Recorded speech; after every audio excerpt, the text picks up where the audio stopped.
जय माता दी मित्रों, हमारे YouTube चैनल में आपका हार्दिक स्वागत है। आज मैं आपको हनुमान जी की सिद्धि बताऊंगा और ये जो मंत्र मैं आज आपको बताने वाला हूँ बहुत ही सिद्ध मंत्र है, बहुत ही शक्तिशाली मंत्र है। हनुमान जी की ज़बरदस्त शक्ति इस मंत्र से आपको देखने को मिलेगी। वैसे तो आप सभी लोग हनुमान जी के बारे में अच्छी तरह से जानते हैं, मुझे बताने की ज़रा सी भी आवश्यकता नहीं है, लेकिन फिर भी थोड़ी बहुत जानकारी आपको दे देता हूँ हनुमान जी से जुड़ी हुई, जो कि इस प्रकार है। देखिए, हनुमान जी भगवान श्री राम के सेवक हैं, भगवान श्री राम के दूत हैं, भगवान श्री राम के साथ में चलने वाले देवता हैं हनुमान जी। हनुमान जी रुद्रावतार हैं, भगवान शिव के अंशावतार हैं और इसके साथ में माँ भगवती के साथ चलने वाले भी हनुमान जी महाराज हैं। यानी कि हनुमान जी की अपने आप में एक विशेष स्थिति है। हनुमान जी को आप भगवान भी कह सकते हो एक तरीके से, ठीक है, क्योंकि ये भगवान शिव के अंश है, भगवान श्री राम के साथ चलने वाले उनके दूत हैं, उनके सेवक हैं, माँ भगवती के साथ में चलने वाले देवता हैं और अपार बलशाली हैं, अपार शक्तिशाली देवता हैं। अष्ट सिद्धियों और 9 निधियों को देने का सामर्थ्य भगवान श्री हनुमान जी महाराज में है। इसके साथ में कलयुग के जागृत और कलयुग के सिद्ध देवता हैं। आप किसी भी देवी देवता की साधना करना, अगर वो सारी साधनाएं एक तरफ और हनुमान जी की साधना एक तरफ, हनुमान जी की साधना अगर आप करते हो तो बहुत जल्दी आपको प्रभाव दिखाती है हनुमान जी की साधना। अगर ब्रह्मचर्य पूर्वक हनुमान जी की साधना करी जाए और सभी सात्विक नियमों को धारण करके अगर आप हनुमान जी की साधना करते हैं तो हनुमान जी की साधना आपको बहुत ही जल्दी लाभ प्रदान करती है और इस साधना के प्रत्यक्ष अनुभव भी लोगों को देखने को मिलते हैं। यहाँ तक कि ये भी देखा गया है कि जिस भी स्थान पर रामायण का पाठ किया जाता है वहाँ पर हनुमान जी स्वतः विराजमान हो जाते हैं, वहाँ पर किसी न किसी स्वरूप में हनुमान जी हाजिरी देने के लिए अवश्य आते हैं। तो इससे आप अंदाज़ा लगा सकते हैं कि जहाँ पर हनुमान जी तो फिर इस चीज़ से आप सभी लोग अंदाज़ा लगा सकते हैं कि हनुमान जी जहाँ पर भी रामायण का पाठ होता है वहाँ पर किसी न किसी रूप में जाते हैं। तो जब आप उनकी साधना करके उनको बुलाओगे तो वो क्यों नहीं आएंगे, वो ज़रूर आते हैं। लेकिन साधना करने का सही तरीका आपको पता होना चाहिए। आप जिस मंत्र का जप कर रहे हो वो मंत्र या तो गुरु के द्वारा दिया गया मंत्र हो या फिर वो पुराणोक्त मंत्रों, वेदोक्त मंत्रों, शास्त्रोक्त मंत्रों, ठीक है, या फिर शाबर मंत्रों। शाबर मंत्र से भी हनुमान जी की बहुत ही अच्छी शक्ति साधक को देखने को मिलती है, बहुत ही अच्छी शक्ति साधकों के सामने, भक्तों के सामने प्रकट होती है हनुमान जी की। इसके अलावा जो भी व्यक्ति हनुमान जी की सिद्धि प्राप्त कर लेता है इस ब्रह्मांड में, इस संसार में, वो कुछ भी करने के योग्य बन जाता है।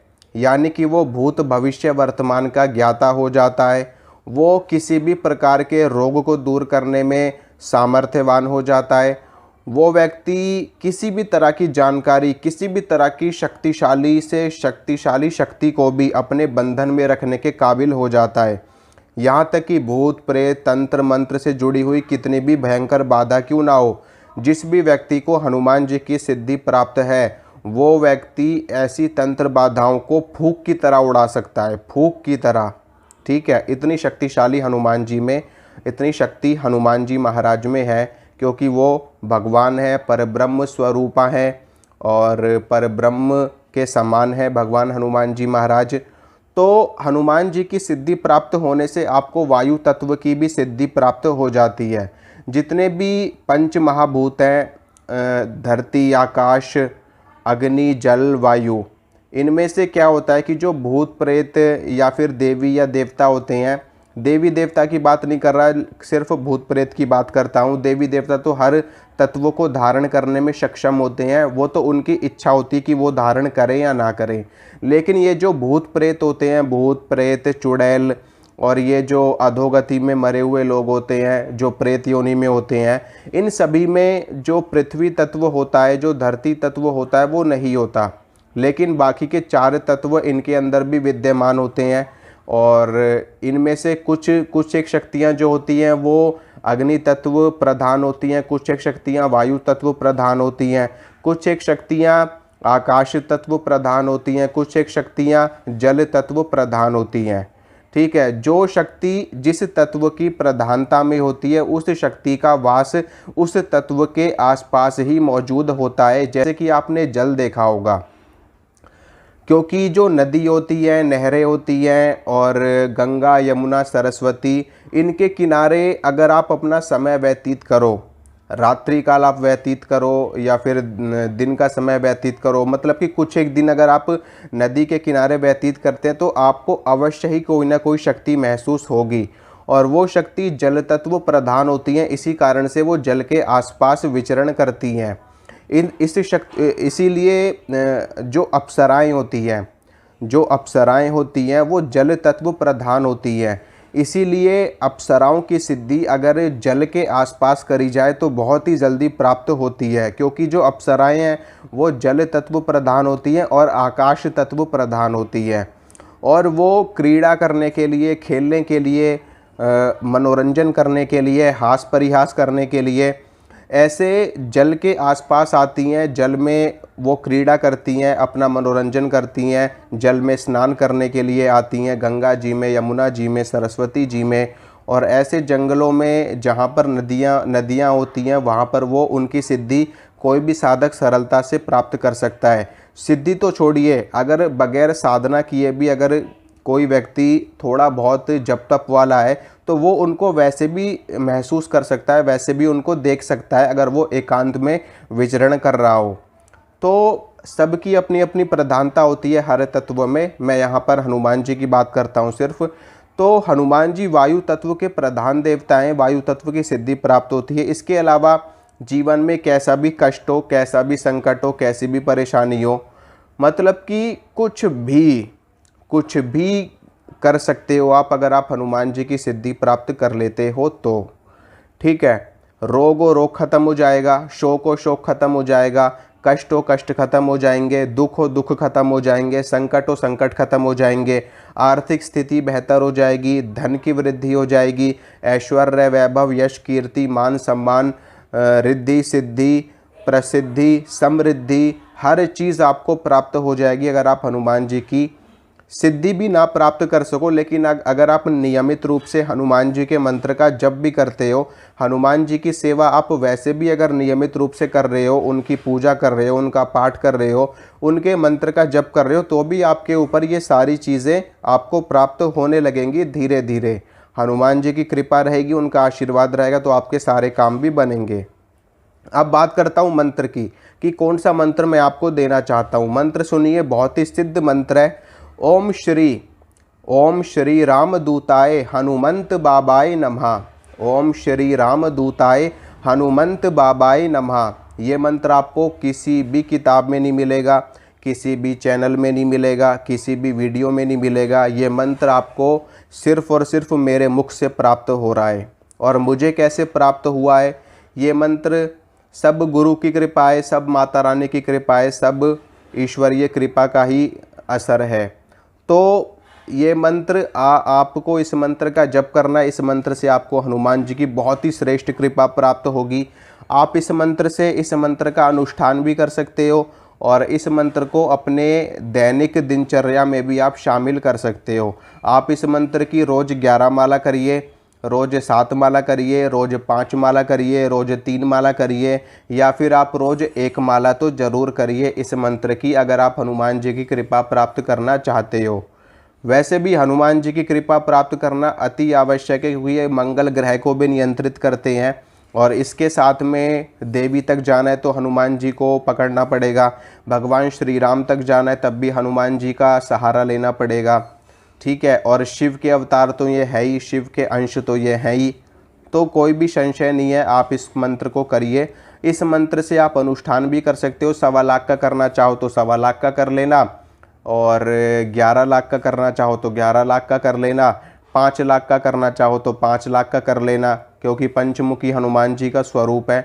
और ज़्यादा करना चाहो तो ज़्यादा कर सकते हो, नहीं तो अपने जो आपकी दैनिक दिनचर्या है, जो आपका सामान्य पूजन है, उसमें आप इस मंत्र का जप आप शामिल ज़रूर करिए। आपको अवश्य कृपा प्राप्त होगी हनुमान जी की। और हर मंगलवार को हनुमान जी को प्रसाद चढ़ाइए। अगर आप मंगलवार के व्रत कर सकते हैं तो और भी ज़्यादा बेहतर होगा आपके लिए। मंत्र का जप करिए, मंगलवार को हनुमान जी को प्रसाद चढ़ाइए और मंगलवार को व्रत रखिए। फिर देखिए कैसे आपका जीवन बदलता है, कैसे आपको शक्ति का आभास होता है, कैसे हनुमान जी की कृपा आपके ऊपर होती है और बनती है। ठीक है, हनुमान जी की कृपा आपके ऊपर होने मात्र से ही आपके घर में जितनी भूत प्रेत आत्माएं हैं वो सारी की सारी कोसों दूर भागेंगी। कहने की ज़रूरत नहीं है, हनुमान जी इतने बड़े महावीर हैं, इतने बड़े महावीर हैं, और हनुमान जी के जितने दूत हैं ना, इतने शक्तिशाली दूत हैं हनुमान जी के, इतने विशालकाय उनका शरीर, इतना विशालकाय उनकी ऊर्जा, इतनी विशालकाय उनकी देह, जिनको देखने से ही ना भूत प्रेत कांपने लगते हैं। ठीक है, आप यूं कह सकते हो कि जिनको देख करके भूत प्रेत भी अपने पैंट में ही सूसू कर दें, मतलब कि ऐसी विशालकाय सेना हनुमान जी के दूतों की होती है। हनुमान जी के दूतों में, हनुमान जी के वीरों में बड़े बड़े जिन्न भी शामिल होते हैं। ठीक है, बड़े बड़े जिन्न हनुमान जी के सामने मस्तक टेक देते हैं और उनके दरबार में ही सेवा करने लगते हैं। बड़े बड़े वीर, बड़े बड़े जिन्न, बड़े बड़े बेताल हनुमान जी के सामने पानी भरते हैं सबके सब। तो भूत प्रेत तो नाम लेने मात्र से ही भागते हैं हनुमान जी के, और ये बात पूर्ण रूप से सत्य है। आप अनुभव करके देख सकते हो, आप इस चीज़ को आजमा के देख सकते हो। ठीक है, हनुमान जी की साधना करिए, हनुमान जी का नाम लीजिए, और भूत प्रेत अगर किसी के ऊपर आ रहा हो तो फिर हिम्मत ही नहीं है कि वो व्यक्ति वो भूत प्रेत टिक सके उस व्यक्ति के ऊपर। ठीक है, और अगर आप कहीं एकांत में भी है ना, आपको डर लग रहा हो, आपको भय लग रहा हो, तो हनुमान जी का नाम लेकर के देखना, आपके अंदर ऐसी बिजली दौड़ जाएगी अपने आप ही। कभी भी आपने महसूस किया होगा, या कभी भी जैसे आपने बच्चों को देखा होगा, या फिर आपने खुद भी महसूस होगा, जब भी कभी भय लगता है तो हमेशा मुंह से अपने आप ही हनुमान जी का नाम निकल जाता है। जय बजरंग बली, जय हनुमान जी महाराज, जय जय बालाजी महाराज। और जैसे ही उनका नाम निकलता है तो अपने आप ही शरीर में ऐसी ऊर्जा भर जाती है कि मानो कि हनुमान जी साक्षात हमारे साथ में खड़े हों, और अंदर का सारा डर खत्म हो जाता है। ये चीज़ आपने महसूस करी होगी, मैं तो हमेशा महसूस करता हूँ इस चीज़ को। ठीक है, तो आप भी महसूस करिए और हनुमान जी की कृपा प्राप्त कीजिए, हनुमान जी के मंत्र का जप करिए। हाँ, हनुमान जी की साधना जो व्यक्ति करना चाहते हैं उनको अंडा, मीट, शराब, इन सारी चीज़ों को हमेशा हमेशा के लिए त्यागना पड़ता है। अगर आप हनुमान जी के सेवक बनना चाहते हैं या हनुमान जी की कृपा प्राप्त करना चाहते हैं तो आपको अंडा, मीट, शराब, ये 3 चीज़ें तो जीवन भर के लिए त्यागनी पड़ेंगी। ठीक है, ब्रह्मचर्य सिर्फ अनुष्ठान के वक्त करना है, ब्रह्मचर्य का पालन, और प्याज लहसुन भी सिर्फ अनुष्ठान के वक्त ही आपको छोड़ना है। बाकी आप कोई दिक्कत नहीं, आप प्याज लहसुन खा सकते हो। जिस दिन आपने व्रत रखा है मंगलवार को, उस दिन आपको प्याज लहसुन नहीं खाना। उस दिन तो वैसे भी व्रत है, उस दिन तो अन्न भी नहीं खाना होता। ठीक है, तो बाकी दिन आप प्याज लहसुन खाइए, कुछ भी खाइए, कोल्ड ड्रिंक पीजिए, सब चीज़ आप खा सकते हो, बस अंडा, मीट, शराब नहीं खाना। चाहे हनुमान जी की आप छोटी सी पूजा कर रहे हो, चाहे हनुमान जी की बड़ी पूजा कर रहे हो, अंडा, मीट, शराब से बहुत नफरत है हनुमान जी महाराज को। अगर आप ये सोचो कि मैं वो भी खाऊं और हनुमान जी की पूजा करूं, तो या तो हनुमान जी को चुन लेना या फिर इन चीज़ों को चुन लेना। दोनों चीज़ें आप एक साथ नहीं कर सकते। ठीक है, एक दूसरे के विरोधी होती हैं ये चीज़ें। ठीक है, जिस तरह से एक म्यान में 2 तलवार नहीं रह सकती, उसी प्रकार से आप ये सोचो कि हम हनुमान जी की साधना भी कर लें, हनुमान जी की पूजा भी कर लें, और एक तरफ हम नॉनवेज भी खाएं, मदिरा भी पिएं, अंडे वगैरह भी खाएं, तो ऐसा पॉसिबल नहीं है आपके लिए। आपका विनाश हो जाएगा अगर आप ऐसा करेंगे तो। ठीक है, तो सोचिए समझिए, फिर उसके बाद में सेवा में लगिए हनुमान जी की। बाकी नाम उनका जप करिए, उनकी कृपा आपके ऊपर अवश्य प्राप्त होगी। मंत्र दोबारा से बोल देता हूँ एक बार, ओम श्री राम दूताय हनुमंत बाबाय नमः। डिस्क्रिप्शन में भी लिख दूंगा, आप लोग देख लेना ताकि आप लोग को उच्चारण में कोई आपत्ति ना हो। हनुमान जी को अपने से ज़्यादा भगवान श्री राम का नाम पसंद है, इसीलिए इस मंत्र में ओम श्री राम दूताय, यानी कि भगवान श्री राम के दूत हनुमंत बाबा, मैं आपको प्रणाम करता हूँ, मैं आपको नमस्कार करता हूँ, आप मुझे दास पर कृपा कीजिए, मुझे दर्शन दीजिए। ठीक है, तो आप कीजिए, आपको अवश्य कृपा प्राप्त होगी बाबा की। जय बजरंग बली, जय माता रानी की।